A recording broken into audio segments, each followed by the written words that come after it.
Okay, so one of the slogans about GK is to build a first world Philippines. And, just saying that right now is like unreal, right? And like, I guess that's what got me like questioning what is this GK and like, what is it all about? So I would ask my friends questions about GK and speculate into happiness. And, eventually through these conversations, I became a GK advocate.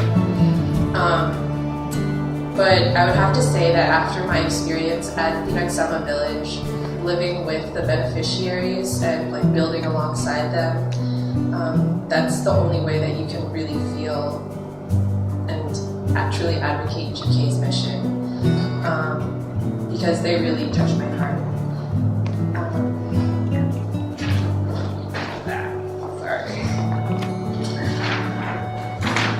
So, as cheesy as it sounds, it's true. They took care of us like family. Besides the awesome food that they gave us, which was better than what I have at home.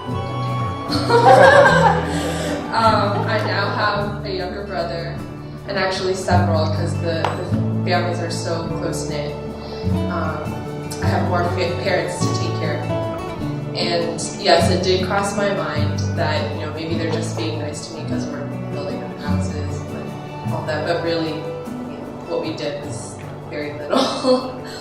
And I was still touched. We leave the village all with different perspectives, and for me, the most important lesson that they gave me was a clear understanding of what was truly important to live life. Although all they had were the bare necessities, they were happy. And, I was kind of jealous of that, and I really didn't want to leave.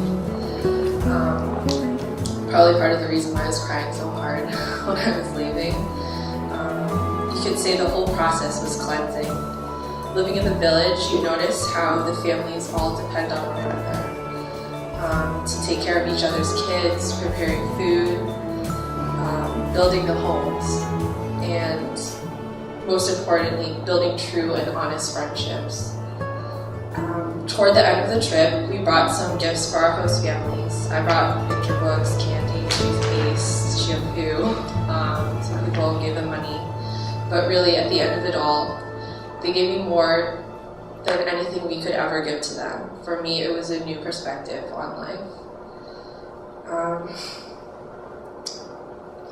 So leaving Phoenix Ama was a difficult experience. One of the girls said, "I will never forget you, Vida, because you're always crying." And I don't remember who said that, but because I had like tears in my eyes when she said that.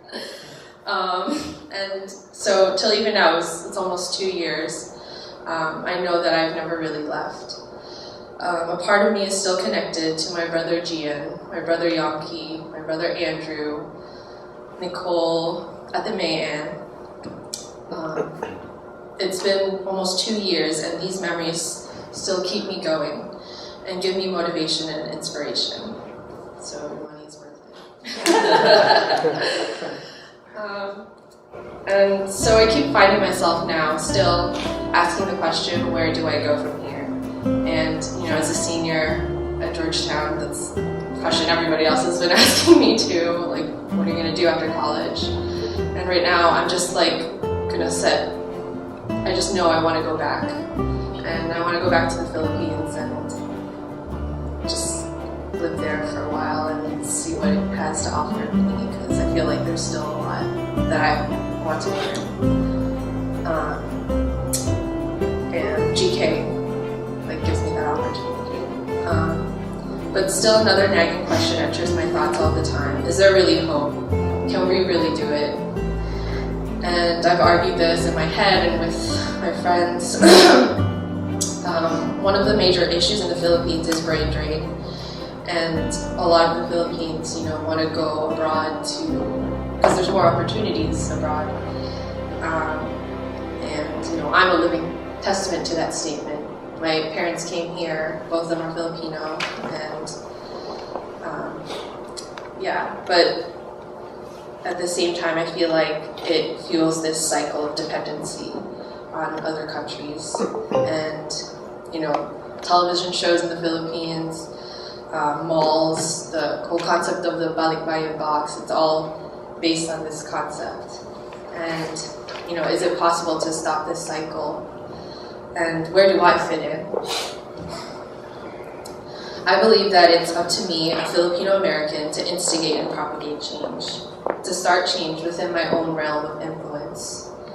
And why me? It's just that it's because I am a United States citizen who was brought up with Filipino values, because I love that I'm entitled to certain freedom, rights, and education in this country, but I also love the humbling hospitality, sense of belonging, and sensitive care that I experience with my Filipino family and friends. And I've been to the Philippines, but I've also lived in the United States all of my life. I can see the positives and negatives of both cultures. I want to see both parts that make me up survive. And I want to see the people and the community that have shaped the values of my mother and father to live on. I don't want to see my culture die. Sorry. Sometimes I feel like my Filipino cousins who are just the same age as me glorify me just because I'm from the United States. But I know that I'm just the same as them. I want to awaken a new kind of Filipino pride, similar to the way Manny Pacquiao can make a nation so proud to be Pinoy but still be humble about it.